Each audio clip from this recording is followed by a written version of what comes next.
It's my pleasure to introduce our first speaker today, Sunil Kumar Pradhan. Um, Sunil got his educational beginnings at IISER Kolkata, where he did a double bachelor's and master's degree, and then moved to Germany, where he started the work that he's going to tell us about today. He did a PhD at the Technical University in Darmstadt with Cristina Cardoso and Henrik Leinhardt, working on epigenetic regulation of genome replication. And he did some really fascinating work during his PhD. And he has now moved to the SciLife Lab in Sweden, where he's working with Benny Lemons, continuing to look at genome replication. But we'll hear about the work that he's already completed. So I'm excited to see what he's going to share with us. Sunil, please take it away. Thanks a lot for the introduction and welcome everyone. Today I'll talk about how epigenetic dynamics regulates the replication timing of heterochromatin in mouse embryonic stem cell.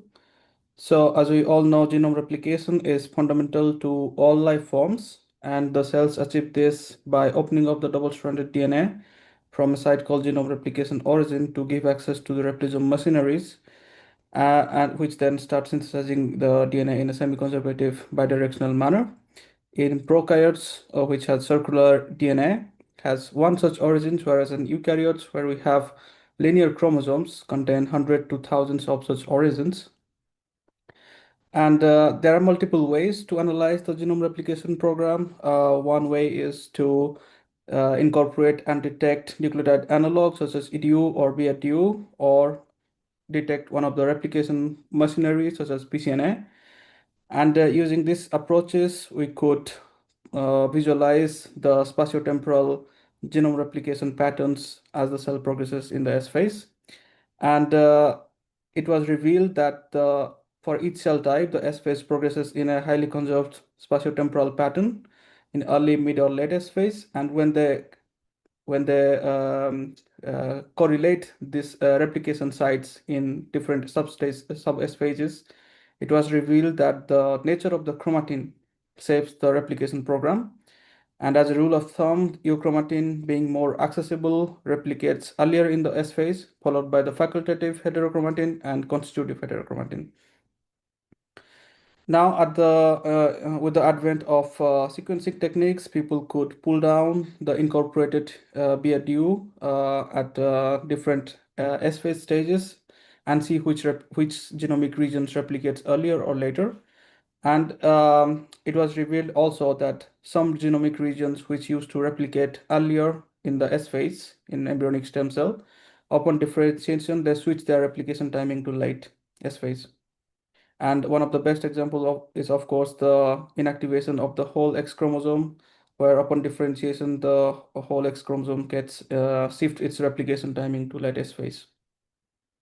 Now, if you see this early late pattern, we see a gap here representing the repetitive elements. And if we look at the mouse genome, the pericentromeric heterochromatin next to the centromeric heterochromatin, which is mostly consists of major satellite repeats, it consists around 8 to 10% of the whole mouse genome, and usually thought to be junk DNA. This repetitive element is actually responsible for maintaining global genome stability, and any physiological aberration to this pericentromeric heterochromatin results in global genome instability and chromosome segregation faults. Now, if we look at the replication timing of pericentromeric heterochromatin, we also see a shift. The pericentromeric heterochromatin replicates earlier in the mouse embryonic stem cell in the mid-S phase, but upon differentiation, it shifts its replication timing to late S phase. So we wanted to ask why that we see this shift, the earlier shift of replication timing in mouse embryonic stem cell. And we had a clue what to look at, because previously our lab had looked at the effect of epigenetic modification and its effect on replication timing, where we had added TSA, which increases the global histone acetylation level And as a result, we observed that it advances the replication timing of the constitutive heterochromatin, but this was in somatic cells or differentiated cells. So we asked ourselves, how does the epigenetic modifications influence the replication timing of pericentromeric heterochromatin in mouse embryonic stem cell? So we started with the quantitative image-based cytometry analysis, where we pulsed the asynchronously growing cell population of mouse embryonic stem cell with EDU to differentiate the S-phase population.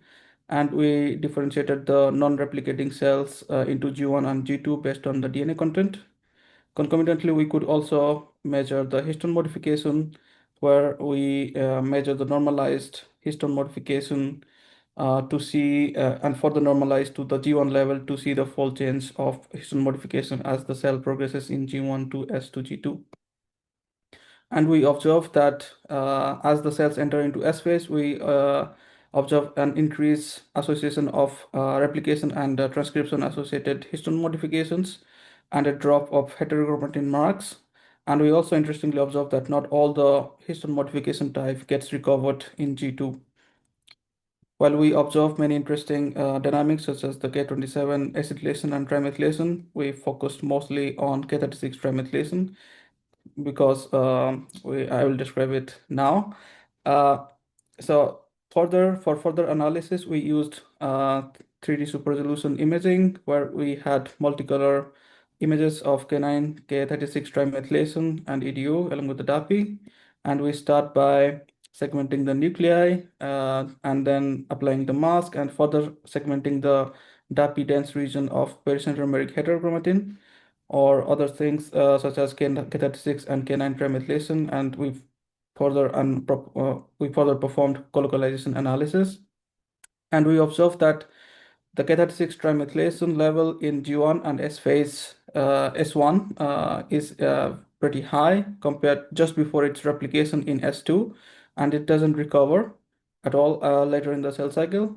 We also observe the similar trend when we performed the colocalization analysis between K36 trimethylation and K9 trimethylation, which is known to be constitutively present in the pericentromeric heterochromatin.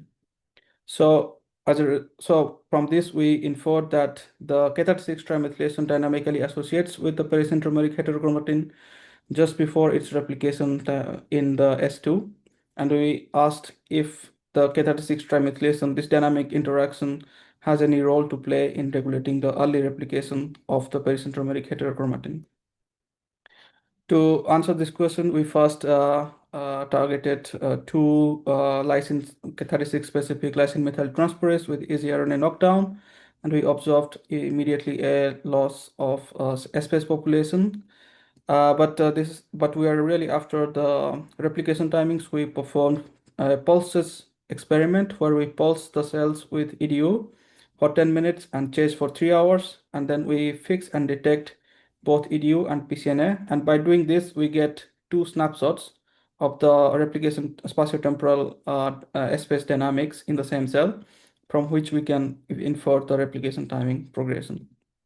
And we observed in control the S-phase progress as usual, where euchromatin is followed by the pericentromeric heterochromatin, followed by the lamina-associated chromatin domains. But upon knockdown of the loss of K36 trimethylation globally, we observe concomitant replication of both pericentromeric heterochromatin and the lamina-associated chromatin domains. But to really look at the effect of the loss of K36 trimethylation from the pericentromeric heterochromatin, we aim to reduce the K36 trimethylation level from the chromocenter. And to achieve this, we targeted S3.1 or S3.1 with the lysine 2 methionine 36 mutation.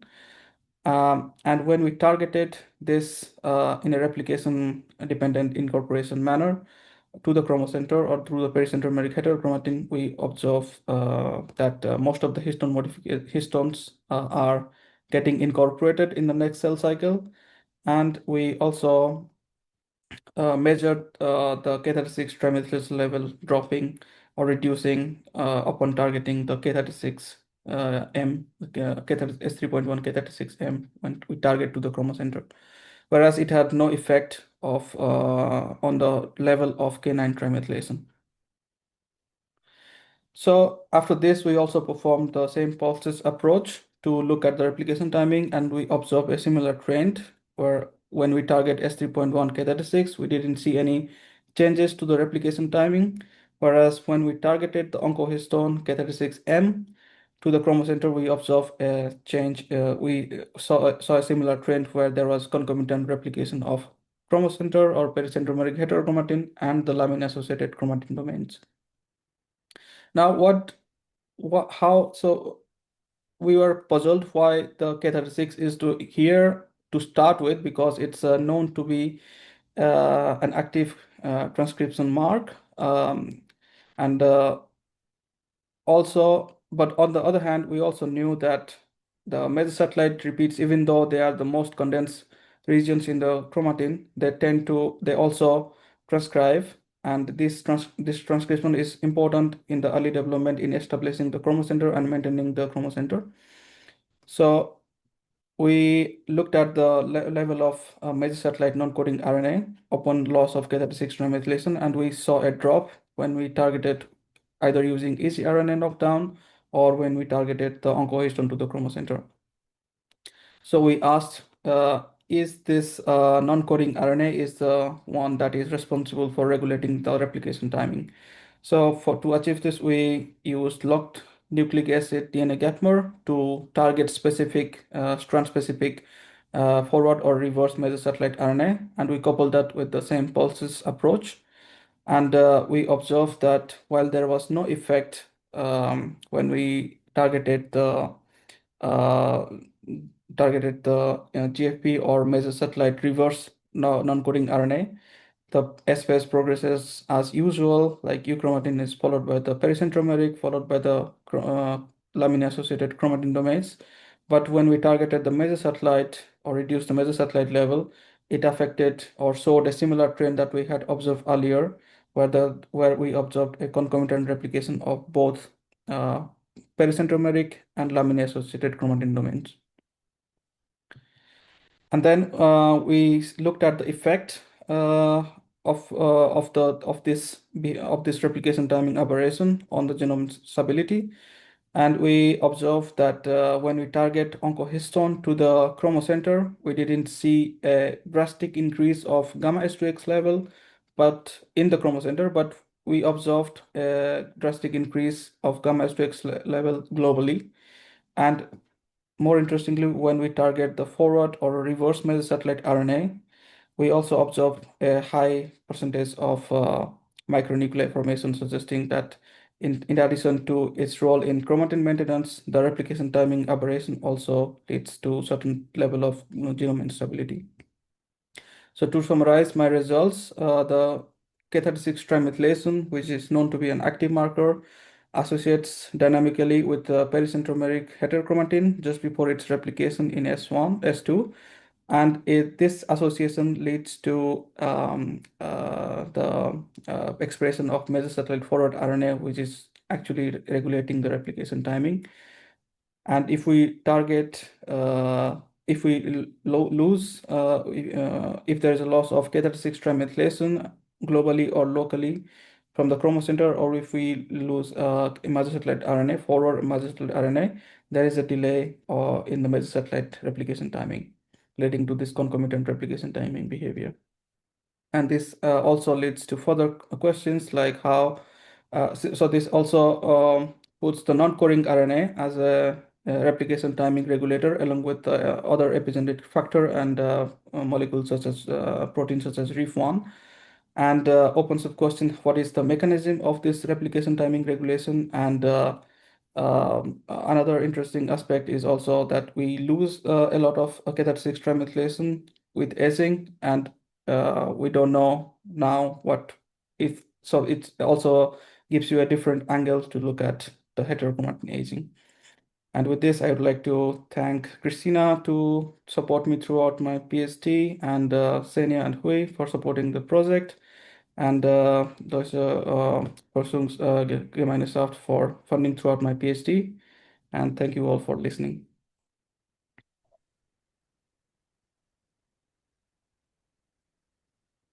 Thanks so much, Sunil. If there are any questions, as always, feel free to raise your hand and I can call on you to unmute yourself, or you can put questions into the Q&A. I'll start with the block nucleic acids to target the major satellites. Do you know, are you having any effect on the overall levels of those RNAs? Are they causing degradation or termination or anything? Or is it simply just preventing the non-coding RNAs from having a function? So we looked at the level of mesosatellite RNA when we targeted either forward or reverse, and we along with so we observed a drop of mesosatellite level that we quantified using PCR. So it actually affects the level as well. Okay. So if you had to guess, do you think that it's that the non-coding RNA is actually having a function in regulating the Yeah. replication, or do you think it's just the process of transcription through the region that is setting the timing? Yeah, so I was we are not the first one to suggest that non-coding RNA is a replication timing regulator. So there has been the first study, I think, was the GIST RNA that is somehow completely overlooked. So if we lose the GIST RNA, stop the expression of the GIST RNA from the inactivated X chromosome, this typically delays the replication timing of the GIST RNA, the X chromosome.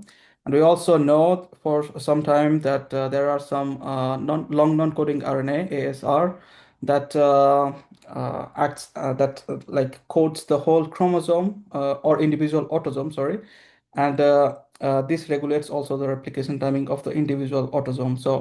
Uh, so this also kind of suggests our study along with others before. It's somehow suggests that the non-coding RNA can be a regulator of the replication timing, but we don't know in this case exactly. We still lack the understanding what is the detailed mechanism of this replication timing regulation. So then we have a question and then a couple of questions now in the Q&A. Does expression of the non-coding RNAs trigger K9, H3K9 methylation? So at the so it was I think if I remember correctly, like the expression, there is a burst of expression at the early embryonic stage, like one cell or two cell stage. Really fascinating work from Genevieve Almonsny lab, and they saw how the at the very beginning of the stage development, there is a burst of mesosatellite non-coding RNA, and somehow it leads to the formation of the chromocenter, and then we see the canine trimethylation appearing as well.